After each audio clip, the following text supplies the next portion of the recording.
Chapitre 16. J'ouvre un cercueil. Sauter par une fenêtre à 150 mètres du sol n'est pas mon idée habituelle d'une partie de plaisir, surtout quand je porte des ailes de bronze et que j'agite les bras comme un canard. J'ai piqué vers la vallée et les rochers rouges en contrebas. J'étais convaincue que j'allais finir écrabouillée dans le jardin des dieux, quand Annabeth, quelque part au-dessus de moi, m'a crié « Tends les bras, garde l'écran ouvert !» La petite partie de mon cerveau qui n'était pas entièrement dominée par la panique l'a entendu, et mes bras ont répondu au stimulus. Dès que je les ai déployés, les ailes ont raidi, pris le vent et ralenti ma descente. Je filais toujours vers la vallée, mais selon une trajectoire oblique et contrôlée, à présent, tel un cerf-volant. J'ai battu légèrement des ailes pour voir.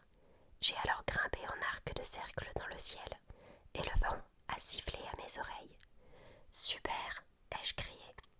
C'était une incroyable sensation de glisse. Une fois que j'ai pigé le truc, les ailes sont devenues partie intégrante de mon corps. Je pouvais piquer, grimper, virer comme bon me semblait. J'ai tourné la tête et vu mes amis Rachel, Annabeth et Nico qui décrivaient des spirales au-dessus de moi, leurs ailes étincelant au soleil. Derrière eux, d'épaisses volutes de fumée s'échappaient des fenêtres de l'atelier de Dédale. « Posez-vous !» a crié Annabeth. « Ces ailes ne vont pas tenir éternellement. » « Combien de temps ?» a demandé Rachel. « On va pas faire l'expérience. » On a tous piqué vers le jardin des dieux. J'ai décrit un cercle complet autour d'une des aiguilles de pierre et flanqué une peur bleue à 2 randonneurs. Puis, à nous 4, on a survolé la vallée et une route pour aller se poser sur la terrasse de la cafétéria. C'était la fin de l'après-midi et il n'y avait pas grand monde, mais nous avons quand même retiré nos ailes le plus vite possible. En les regardant, j'ai vu qu'Annabeth avait raison. Les bandes adhésives qui retenaient les ailes à nos dos commençaient déjà à fondre et on perdait des plumes de bronze.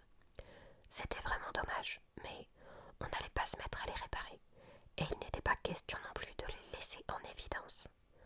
On les a donc fourrés dans la poubelle à la sortie de la cafétéria. Je me suis servi des jumelles panoramiques pour scruter la colline où se trouvait l'atelier de Dédale, mais il avait disparu. Plus de fumée, plus de fenêtres cassées, rien qu'un flanc de colline. L'atelier s'est déplacé, a deviné Annabeth. Va savoir où. Alors qu'est-ce qu'on fait maintenant, lui ai-je demandé. Comment on retourne dans le labyrinthe? Annabeth a contemplé le sommet du mont Pyx au loin. Peut-être qu'on ne pourra plus y entrer. Si Dédale est mort. Il a dit que sa force vitale était liée au labyrinthe. Il se peut qu'il soit entièrement détruit. Qui sait si ça n'arrêterait pas l'invasion de Luke? J'ai pensé à Grover et Tyson, toujours prisonniers du labyrinthe. Et Dédale, il avait beau avoir commis des atrocités et mis en danger tous les gens que j'aimais, je ne lui souhaitais pas une mort aussi horrible. Non, a alors déclaré Nico, il n'est pas mort. Comment peux-tu en avoir la certitude? Lui ai-je demandé. Je le sais quand quelqu'un meurt. Je ressens un truc particulier, une sorte de bourdonnement dans les oreilles. Et Tyson et Grover, alors Nico a secoué la tête. C'est plus difficile. Ce ne sont ni des humains ni des demi-dieux. Ils n'ont pas d'âme mortelle. Il faut qu'on aille en ville, a déclaré Annabeth. On aura plus de chances de trouver une porte du labyrinthe. Il faut qu'on arrive à la colonie avant Luke et son armée. On pourrait prendre l'avion, a suggéré Rachel. Pas de transport aérien pour moi, ai-je dit en frissonnant.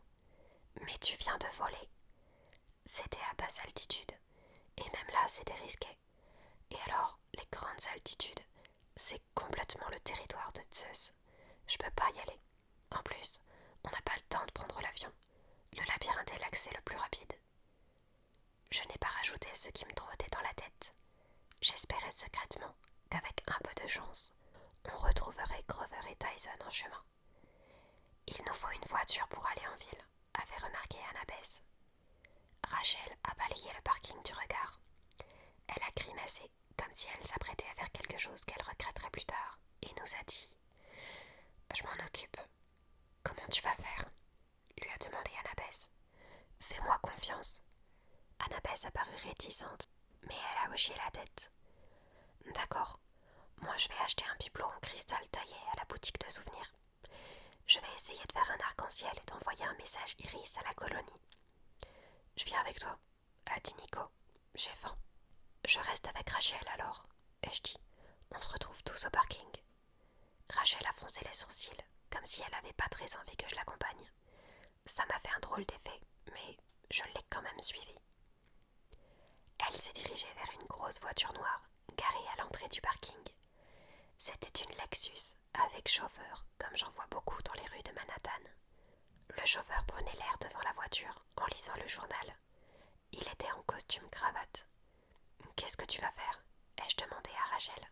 « Attends-moi là, m'a-t-elle répondu d'une petite voix. « S'il te plaît. » Là-dessus, elle a rejoint le chauffeur à grands pas et s'est mise à lui parler. Il a d'abord froncé les sourcils, puis il a blêmi et s'est empressé de refermer son journal. Il a secoué la tête et attrapé son téléphone portable. Après une courte conversation, il a ouvert la portière arrière de la voiture à Rachel.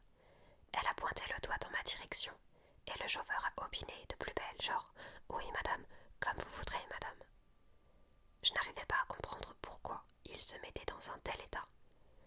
Rachel est revenue me chercher pile au moment où Nico et Annabeth ressortaient de la boutique.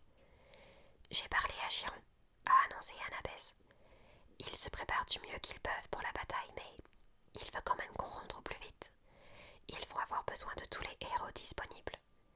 Côté voiture, on en est où? Le chauffeur nous attend, a dit Rachel. Le chauffeur était en train de discuter avec un type en pantalon de toile et polo, sans doute le client qui avait loué la voiture. Le client se plaignait, mais j'ai entendu le chauffeur répondre.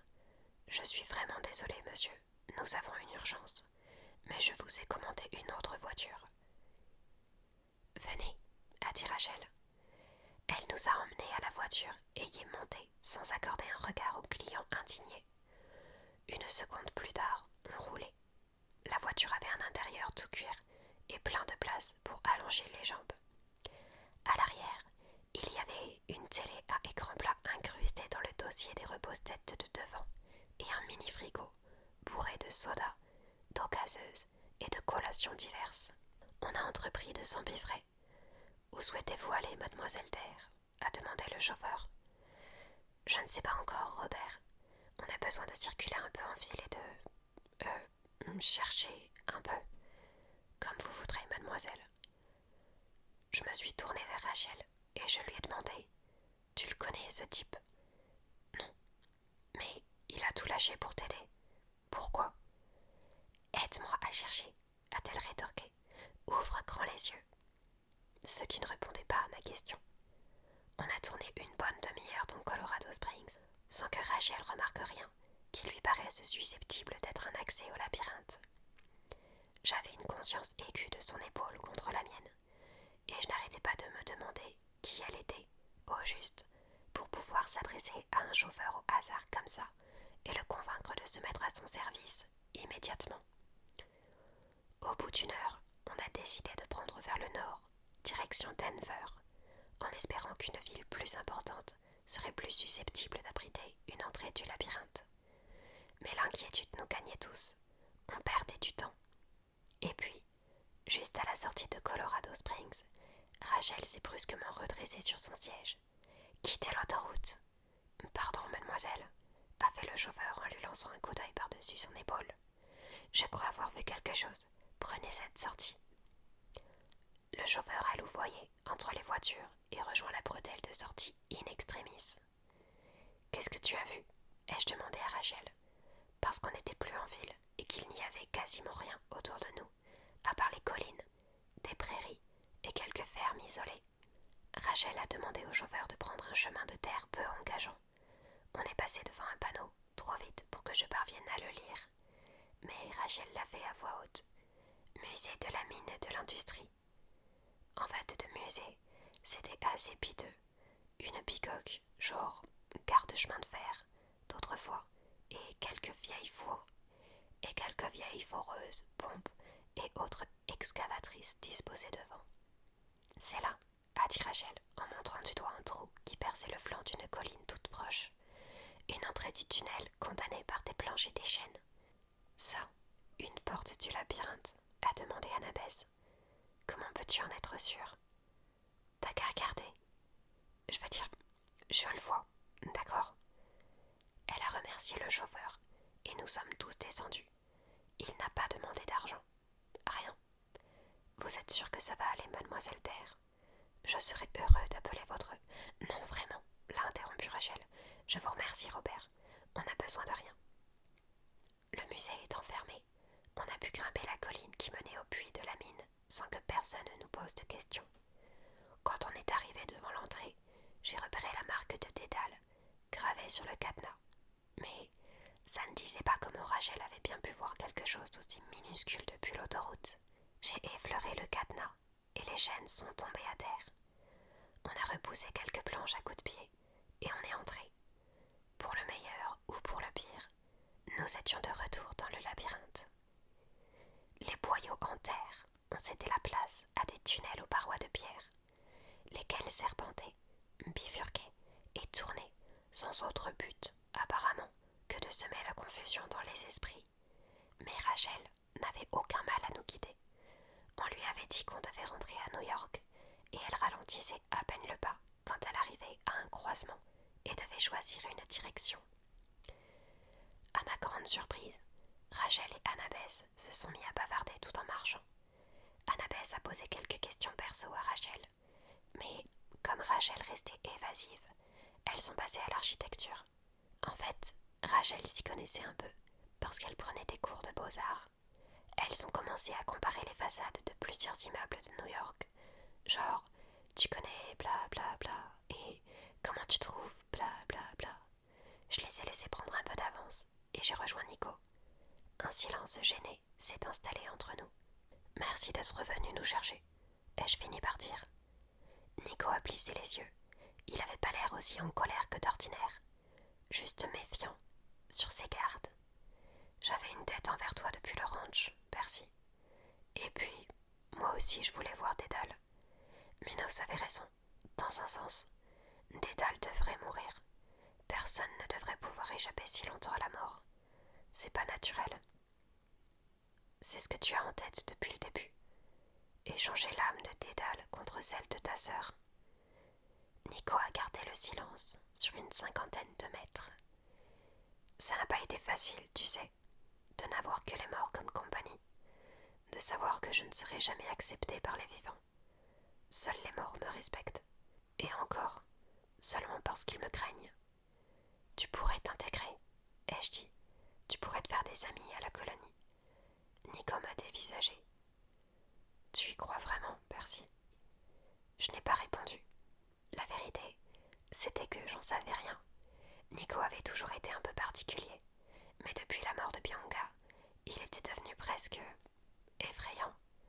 Il avait les yeux de son père, cette flamme intense et fiévreuse dans le regard, qui poussait à se demander si on était devant un fou ou un génie, et la façon dont il avait banni Minos, dont il s'était déclaré roi des fantômes, ça forçait l'admiration.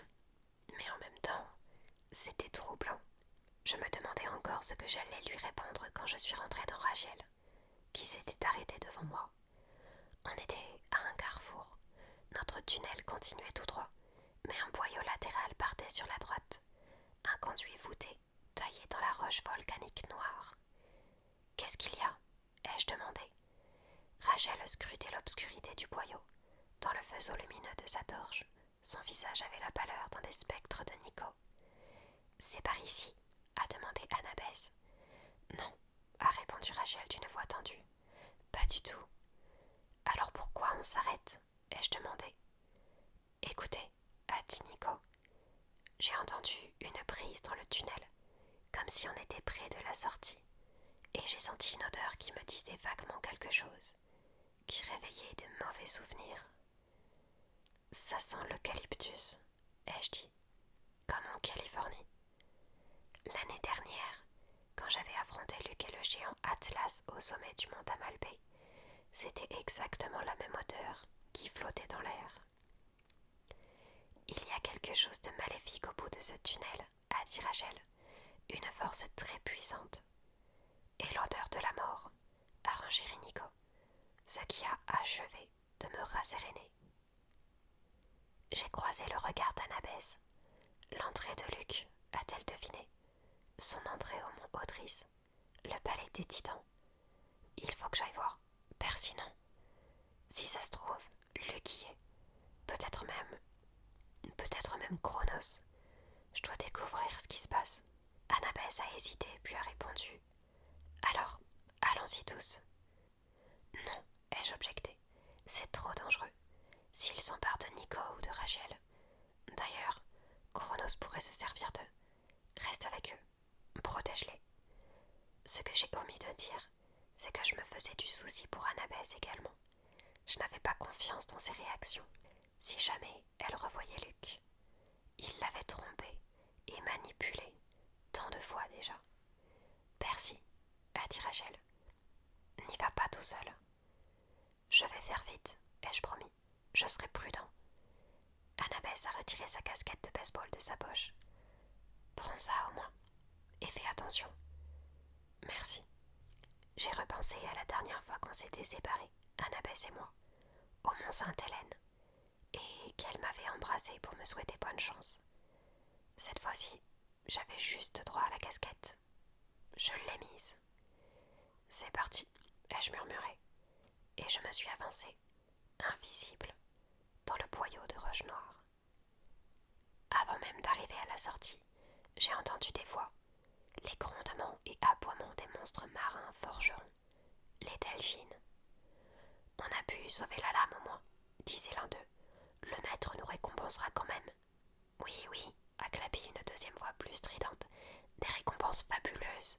Une autre voix, plus humaine celle-ci, a commenté. Ouais, c'est super. Maintenant, si vous avez plus besoin de moi. Si, sans mêler, tu dois nous aider à faire la présentation. C'est un grand honneur. Sans rire. Bah merci, a-t-il sans mêler.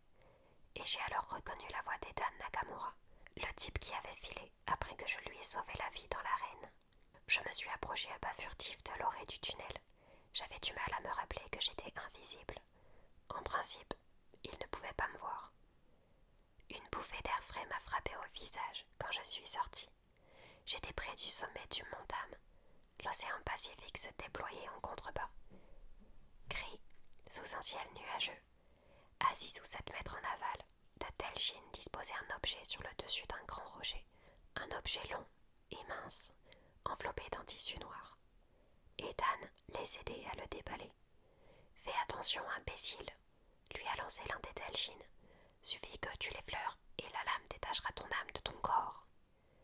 Ethan a dégluti nerveusement. Je vais peut-être vous laisser faire, dans ce cas. J'ai levé les yeux vers le sommet de la montagne, où se dressait une forteresse de marbre, noire, exactement comme dans mes rêves. Elle m'a fait penser à un gigantesque mausolée, avec ses murs de 15 mètres de haut. Je n'arrivais pas à comprendre comment les mortels faisaient pour ne pas la remarquer. Cela dit, tout ce qui se trouvait en dessous du sommet me paraissait flou, comme si un voile épais me séparait de la moitié inférieure de la montagne. Un sortilège magique était à l'œuvre, une brume extrêmement puissante. Au-dessus de moi, le ciel a bouillonné et une tornade s'est formée. Je ne voyais pas Atlas, mais je l'entendais au loin, juste derrière la forteresse qui ahanait sous les forts, courbée sous le poids du ciel. Voilà, a dit le Delgine. Il a levé l'arme avec déférence, et mon sang s'est glacé dans mes veines. C'était une faux, une lame de près de 2 mètres, recourbée comme un croissant de lune, avec un manche en bois, revêtu de cuir. La lame était bicolore, acier et bronze. C'était l'arme de Chronos, celle dont il s'était servi pour découper son père, Ouranos, en morceaux, avant que les dieux la lui confisquent et le hachent menu à son tour, pour ensuite jeter ses vestiges dans le Tartare. La faux de Chronos avait été reforgée. Nous devons la sanctifier dans le sang, a dit le Delgine. Ensuite, sans mêler, Tu nous aideras à la présenter au Seigneur à son réveil. » J'ai couru vers la forteresse, le sang battant contre mes tempes. Je n'avais aucune envie de m'approcher de cet horrible mausolée, mais je savais ce que j'avais à faire. Je devais empêcher Cronos de renaître. C'était peut-être là mon unique chance de le faire. J'ai traversé un vestibule obscur et débouché dans le grand hall.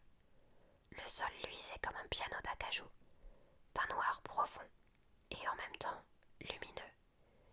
Des statues de marbre noir étaient alignées le long des murs. Je n'ai pas reconnu les visages, mais je savais qu'il s'agissait des titans qui avaient régné avant les dieux. Au fond de la pièce, entre deux braséros de bronze, se dressait une estrade, et sur l'estrade trônait le sarcophage d'or.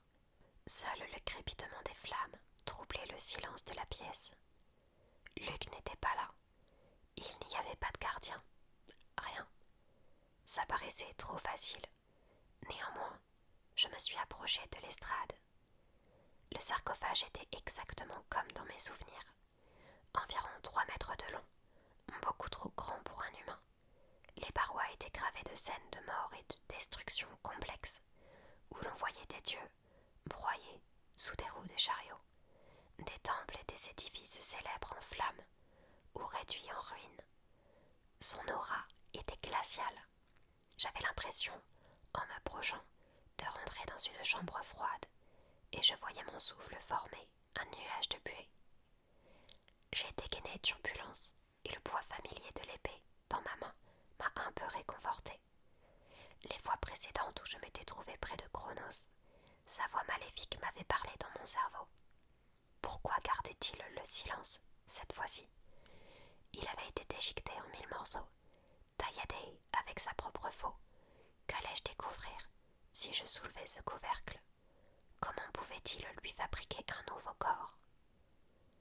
Je n'avais pas de réponse à toutes ces questions. Je savais juste qu'il s'apprêtait à renaître et que je devais le frapper avant qu'il puisse reprendre sa faux.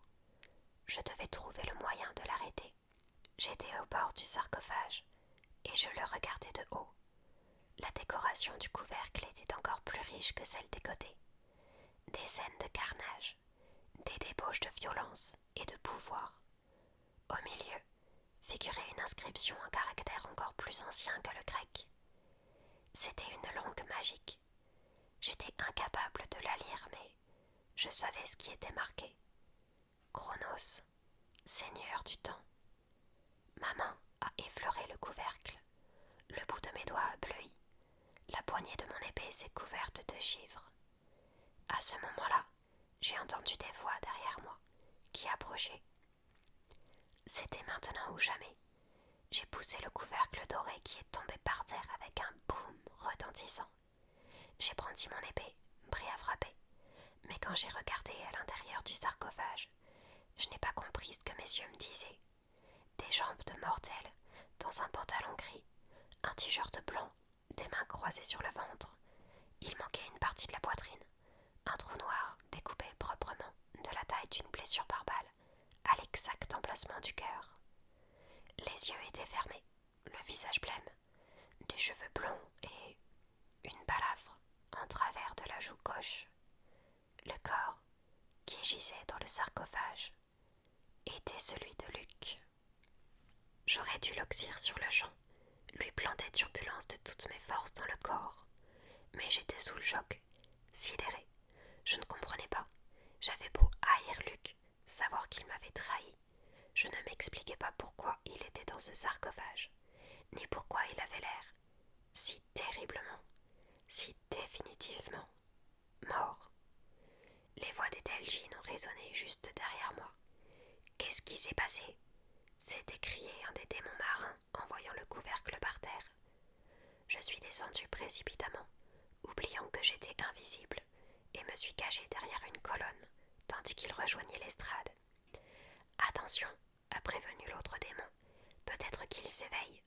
Nous devons présenter les offrandes tout de suite, sans plus tarder. Les deux Delgines ont fait quelques pas, puis se sont agenouillés en levant devant eux la faux posée sur son tissu.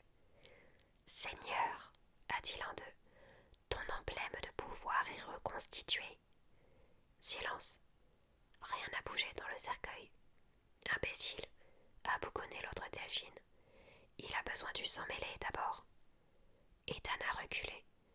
Une seconde. Comment ça, il a besoin de moi? Sois pas poltron, a lancé le premier Delgine. Il n'a pas besoin de ta mort, seulement de ton allégeance. Jure de le servir. Renie les dieux. C'est tout. Non, ai-je hurlé. C'était stupide, mais j'ai foncé vers le groupe en retirant ma casquette. Ne fais pas ça, Ethan. Les Delgines ont dégarni leur croc de phoque. Un intrus. Le maître te réglera ton compte en temps voulu. Dépêche-toi, petit. Ethan, ai-je supplié, ne les écoute pas. Aide-moi à le détruire. Quand Ethan s'est tourné vers moi, son bandeau noir s'est fondu dans les ombres qui obscurissaient son visage. Il m'a regardé avec une expression proche de la pitié. Je t'avais dit de ne pas m'épargner, Percy. Œil pour œil. Tu connais cette expression? J'ai compris ce qu'elle signifiait à la manière dure, quand j'ai su qui était mon parent divin. Je suis le fils de Némésis, déesse de la vengeance. Je suis conçu pour accomplir ce geste. Il s'est alors tourné vers l'estrade. Je renie les dieux, qu'ont-ils jamais fait pour moi? Je participerai à leur destruction. Je servirai Cronos. L'édifice a tremblé. Une langue de lumière bleue a surgi du sol, au pied d'Ethan, Nakamura. Elle s'est étirée vers le sarcophage et mise à luire, tel un nuage d'énergie pure. Puis, elle s'est engouffrée dans le cercueil. Luc s'est redressé d'un coup. Ses yeux se sont ouverts, et ils n'étaient plus bleus. Ils étaient dorés, comme le sarcophage. Le trou à sa poitrine avait disparu. Il était entier. Il a bondi hors de sa sépulture en souplesse, et quand ses pieds ont touché le sol, le marbre s'élevait en cratère de glace.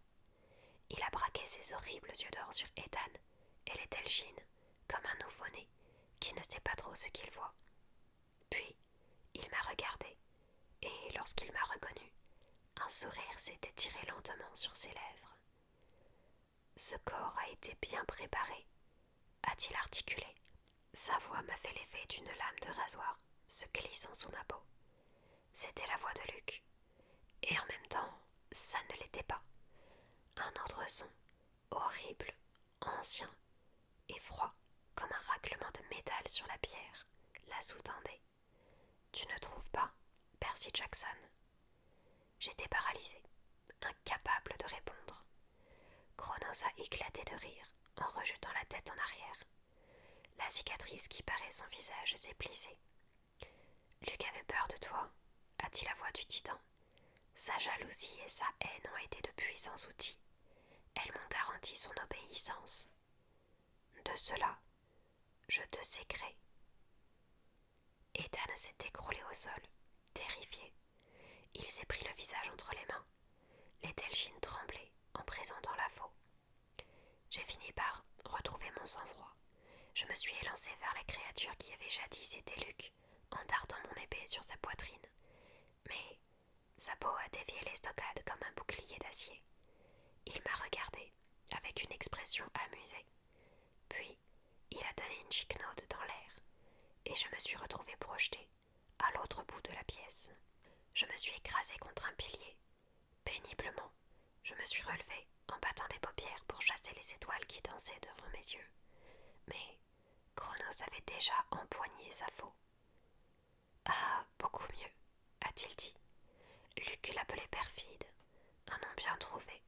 Maintenant qu'elle est complètement reconstituée, elle va donner toute la mesure de sa perfidie. Qu'as-tu fait de Luc? Ai-je grommelé. Il me sert de son être entier, comme je l'exige. La différence, c'est qu'il avait peur de toi, Percy Jackson. Pas moi. Et là, j'ai pris mes jambes à mon cou, sans l'ombre d'une hésitation. Pas de dilemme dans ma tête du genre « quand même, je devrais pas tenter de l'affronter ». Non, j'ai pris mes jambes à mon cou, littéralement. Mais j'avais les pieds en plomb. Le temps ralentissait autour de moi, comme si le monde était en train de se transformer en gélatine. C'était une sensation que j'avais déjà ressentie, et je savais qu'elle provenait du pouvoir de Cronos. Sa présence était si forte qu'elle pouvait déformer le temps. Cours, petit héros, a-t-il ricané. Cours.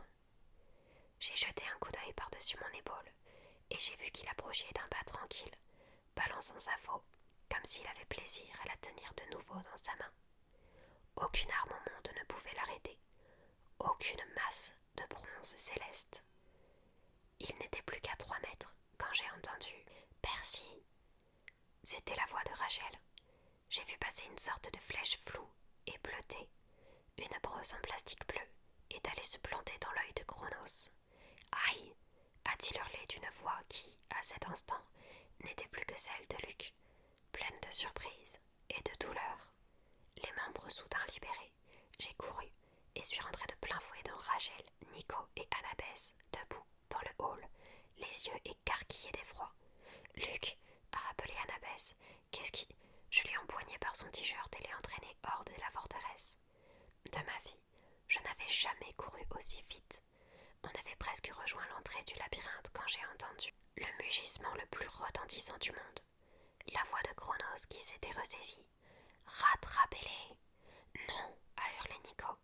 Il a tapé dans ses mains et un rocher de la taille d'un 30 tonnes a surgi de terre, juste devant la forteresse.